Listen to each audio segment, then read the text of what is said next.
The big day is almost here. After months of intense campaigning and divisive rhetoric, the United States is about to make its choice. Joe Biden or Donald Trump? The stakes certainly feel extraordinarily high. Both candidates have painted doomsday scenarios of what happens if the other side wins. To dig into that and more, earlier today I caught up with John Bolton. He served as the U.S. National Security Advisor from 2018 to 2019 under U.S. President Trump. He's also the author of the 2020 book, The Room Where It Happened, which details events that happened while working for the president. He joined us from Washington. Hi, Ambassador Bolton. Pleasure to welcome you to our show. Well, thanks for having me. Glad to be with you. Thank you very much for making the time. Look, we are 24 hours out from this election. You've written extensively in your book about your time working for the president. Who do you think at this point will win this election?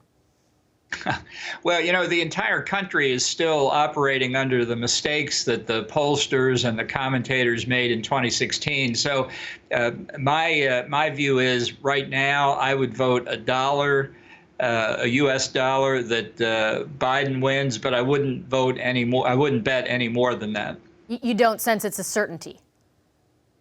No, not by a long shot. Look, this is not a question, I think, of pollster error. As some said it was in 2016. This is a different conceptual approach about how to judge who likely voters are, where the shy Trump voters are. So I think you'll have, when we finally know the result, one set of pollsters will be exactly right, and another set of pollsters will be ready to be exiled to Antarctica. And it's hard to see how you reconcile the two. Somebody's going to be right and somebody's going to be badly wrong. Do you think there is sort of an inherent challenge in assessing the true level of support for Donald Trump? Not any more than assessing the true level of support for any candidate. Look, if the pollsters can't figure this out after 80 years of public opinion polling, that really is their problem. If anything, it makes me glad that social scientists still don't really know what mankind is thinking. I think that's actually a good thing. Clearly, we're in a pandemic, but we've seen so far more than 94 million ballots cast. What does that say to you? Well, I think the level of engagement is obviously very high. I do think it reflects a concern about the pandemic, but I think this is a demonstration that people want to have their votes heard. Now, whether that's going to turn out to be beneficial to Trump or to Biden, I don't know. But ironically, it may be the silver lining in the cloud that voter participation is as high as it is. I have some questions for you, Ambassador, on some of the national security issues or concerns rather, that I guess have been raised about what might happen on Election Day and thereafter. But first, I do want to make sure that our audience is listening very closely. And of course, we have a Canadian audience. You know a lot about how the president views the world and the United States' relationship with its allies. How would you characterize the president's view on Canada-U.S. relations? Well, let me just say very quickly, the president does not have a philosophy. He is not a conservative. He doesn't pursue grand strategy. He doesn't think in what we conventionally mean when we use the word policy. He thinks in transactions, and he thinks very, very much in dollars and cents terms. So what does he think of Canada? He thought it was a country in NAFTA that had a huge trade advantage over the United States, that had out-negotiated previous administrations, as, by the way, the Mexicans did, something he wanted to correct. And I think he looks at it almost entirely in those terms. Now, he understands also Canada's a NATO member, and he thinks in dollars and cents term there for all the countries that don't spend 2% of their GDP on defense, as all the NATO members pledged in 2014. But I think beyond that, when trade matters are not roiling the waters between the U.S. and Canada, he tends to think about himself, which is his default position. So do you think, for example, if the president were to be successful with a second term, that because our two countries have worked out NAFTA, let's say, three countries, including Mexico, we might be less of a target, or you know, who knows?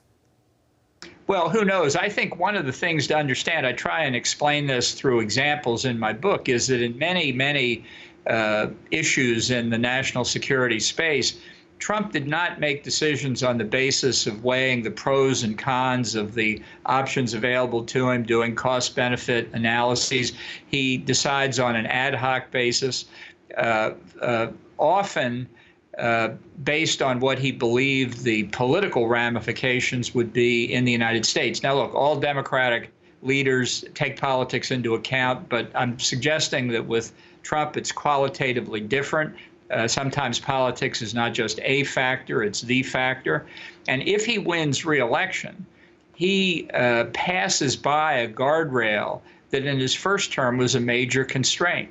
And in a second term, I think it makes him much more unpredictable. I think it's harder to judge what he would do in a second term than any president in recent American experience.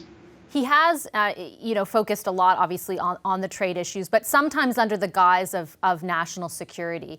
And that kind of protectionist vein, which Canadians have not really been used to associating traditionally with Republicans, has permeated not only the Trump administration, but lots of what, to a certain degree, Joe Biden is proposing as well. Do you think it's kind of the new normal, something that we as Canadians, as a close trading partner of the United States, have to kind of get used to? Well, let's try and keep in mind, at least up until 2016, the Democratic Party was the protectionist party. Yeah, that's why I said traditionally we don't associate it with Republicans. Right. That's changed. I think after the election, if Trump loses, I do think there's going to be a big conversation within the Republican Party about how to go forward, how to cut the Trump albatross off from around our necks. I don't think it's going to be easy, but I think it's going to be important to do. And certainly one of the things that we need to do better in the Republican Party is look at the base of support Trump has generated among basically white blue-collar workers. Now, whether the cost that they've suffered in lost jobs is because of free trade or far more likely, I think, automation, these are people who come naturally to the Republican Party. These would have been called Reagan Democrats 40 years ago.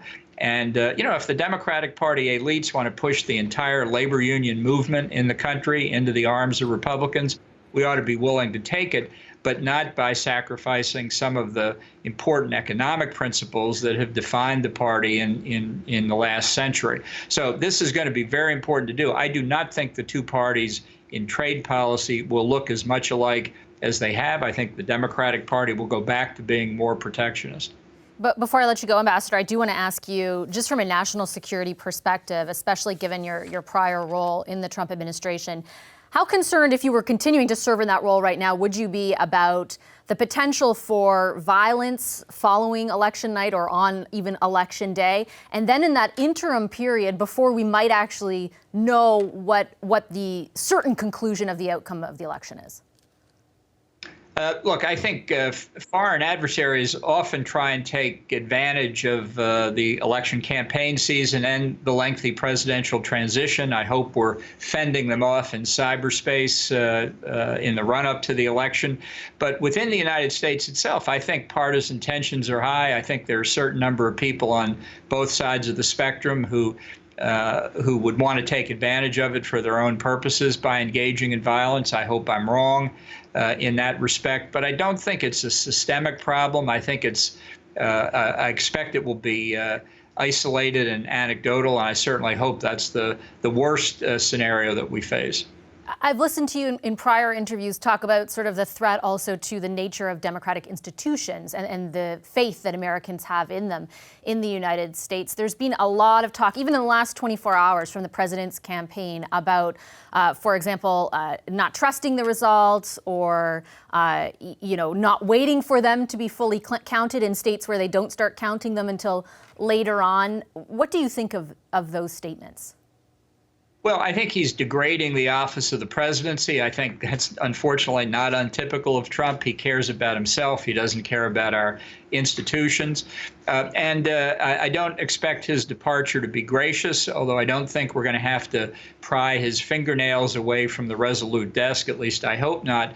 But if he tries to call into doubt the inevitable trend toward defeat, if that's the way it turns out, then I think we've got a character test for Republicans, because it will be up to us to say we simply don't accept this behavior. I wish more had said that earlier in the administration, but so be it. This would be a real character test coming on election night and the days following. What's your level of faith, though, that they would pass that character test, given what you just said, that there have been many instances in which that could have been the case in the last 4 years, but in general, that didn't really happen? Well, I think this is existential, so I think we will pass. I hope it doesn't come to that, but I expect that the leaders of the party certainly are going to stand up, as they did when it became time for Richard Nixon to resign and say it's time to leave. You've gone on record saying, Ambassador Bolton, that you will not vote for either Mr. Trump or Mr. Biden, that you'll write in a conservative candidate. After everything you laid out in your book, and I read the entire thing, and everything you've said in the last 10 minutes, why would you not do what you can to ensure that the president doesn't get into office, if you believe what you have outlined? Well, I'm not going to vote for him, so that's one less vote he's going to get in Maryland. But what I'm doing is simply what George Meany, the president of the American Federation of Labor, Congress of Industrial Organizations, did in 1972 when he told Richard Nixon that for the first time in his adult life, he was not going to vote for the Democratic nominee for president, George McGovern. He wasn't going to vote for Nixon either. So I think it's perfectly reasonable to do what I'm doing, and I think many other Republicans are doing it as well. One less vote for the president, certainly, but also one less vote for Joe Biden that could help secure the president's defeat. Because I don't agree with Joe Biden. How hard is that to figure out? It's not hard to figure out, but you've spent a huge amount of time in multiple interviews and your entire book outlining why President Trump isn't fit for office, but you're just not willing to go that extra step. No, it's not willing to go the extra step. This is a choice between somebody who's incompetent, in my view, and somebody who's incorrect. You can be unhappy with both candidates for different reasons. Okay, Ambassador, I'll leave it there. Thank you very much for your time.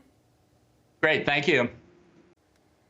That was John Bolton, the former national security advisor to President Donald Trump. Hi, I'm Vashi Capellos, host of Power in Politics. See more of our show by subscribing to the CBC News channel or click the link for another video.